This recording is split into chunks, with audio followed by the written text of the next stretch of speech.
Look at verse 3. People are saying, where is your God? One of the toughest things is when people are looking at your life that you made a stance for, and it appears as though God is absent. And then they're saying, where's your God? And you're saying, he's right here, but you're not sure, is he really there, because you haven't seen something change, but you're maintaining your confession, and you're caught in this tension. One of the things that's really been ministering to me when you read the Psalms is you'll read Psalms, like I think it's Psalm 45, will talk about vindicate me, Lord. Vindicate me. You'll read other places where he says, let me not be ashamed. Repeatedly, you'll even see the question, where is God? It's a normal question to have during certain seasons of your life to wonder, where are you, God? Remember the two disciplines, this trusting God at his word and trusting God in the dark.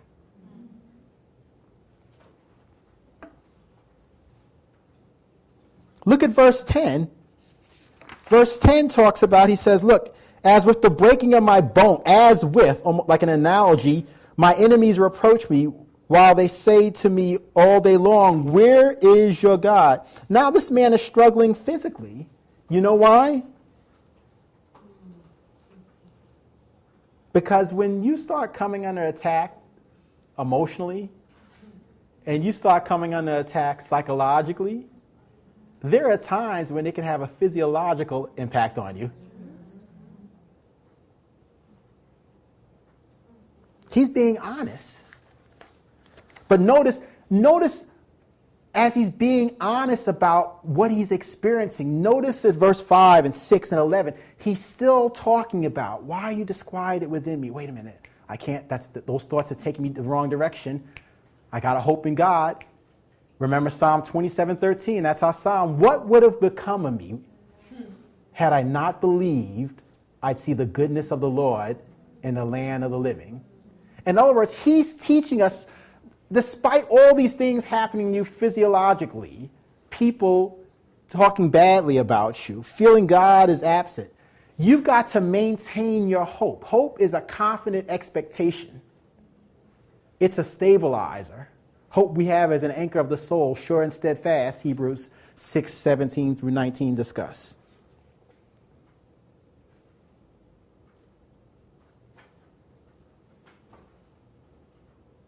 But he says, as the deer pants towards the water, so my soul yearns after you.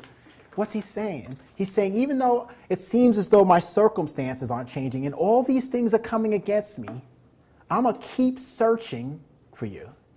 Just like the deer keeps pursuing its quest for water until it finds it, regardless of its circumstances.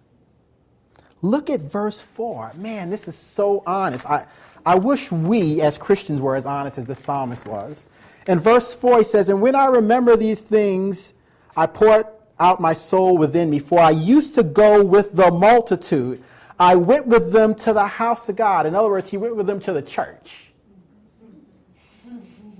With a voice of joy and praise, with a multitude that kept up the pilgrim's feet. You know what he's saying? He's saying, I used to go to church so pumped, so joyful. But now it's a little tough. It's a little rough. Notice he's not giving himself license to not go to church, but he's being on. He's graphically describing an internal tension that he's experiencing. He said, I came in praising God with joy, not trying to worship him through my tears. But what does he do? When he starts thinking about how he used to go to church with joy, what he used to get from it, what does he do? He catches himself. Oh, my soul, why are you disquieted within me? Hope in God.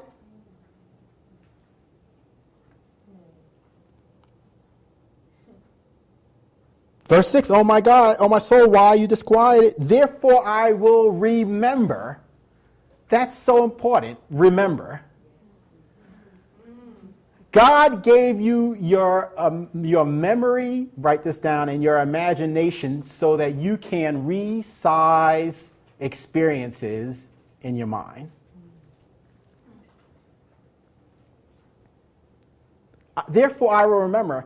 This is why it's critical to have some sort of journal or something that you keep to remind you of God's faithfulness in other seasons. Thank you, Father. You ask Edmay, I keep a folder of encouraging letters, notes, emails from years, because sometimes you need to be able to look at the collective body of work and find something that's a source of encouragement, something that's life-giving emotions, because what you're facing in your natural circumstances are life-stealing emotions. Look at this. He says in verse 7, look at his honesty.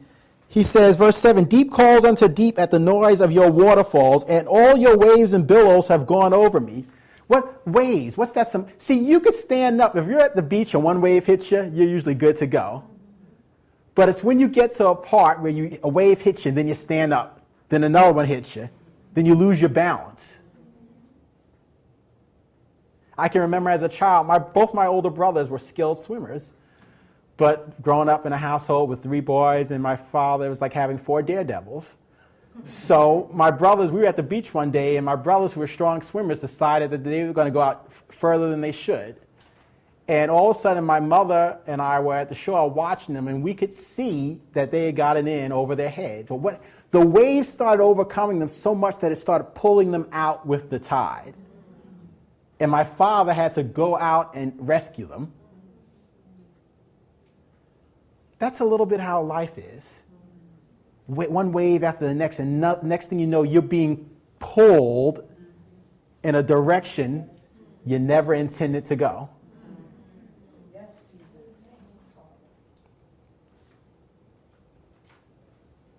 He's talking about wave after wave after wave.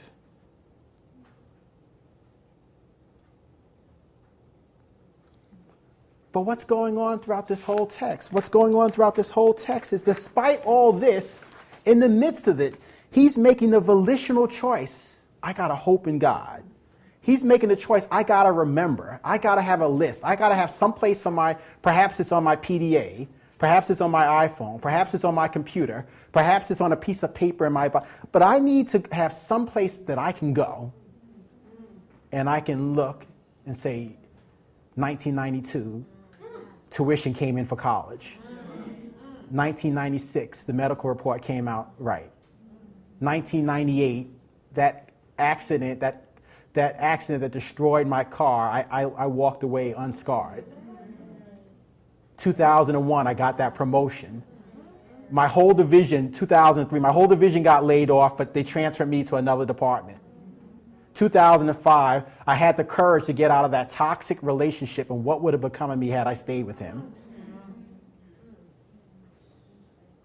You got to remember, like a reservoir that you draw strength from. He says, when I remember, he's making a conscious decision. This is why it's good to practice the discipline of giving God shout outs. It gives you more ammunition to draw from.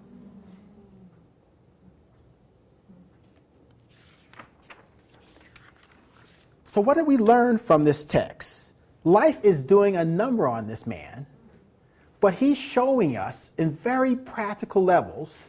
Let's recapitulate. He's showing us in very practical levels, no matter what, like the deer pants for the water, that's how he's going to keep pursuing God, regardless of his circumstances. What else did we glean from this? We glean from this that this man is very cognizant that if I'm not going to fall prey or drift in a direction that I don't want to go in my thoughts, I better make sure that I'm actively engaged in hoping in the Lord, expecting the best, remembering his faithfulness. What else did we learn from this man? We learned from this man he was honest. Isn't that refreshing? He wasn't putting on some Christian mask and then going home and looking in the mirror and wondering what the heck's going on. He was honest, but that honesty caused him to deepen his commitment. It didn't cause him to run from God.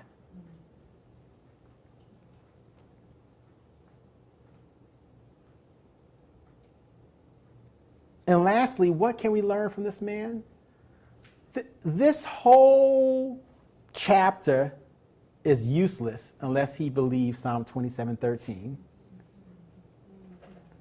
What would have become of me had I not believed I'd see the goodness of the Lord in the land of the living? What would have become of this man? So we'll pick up here next week. Amen?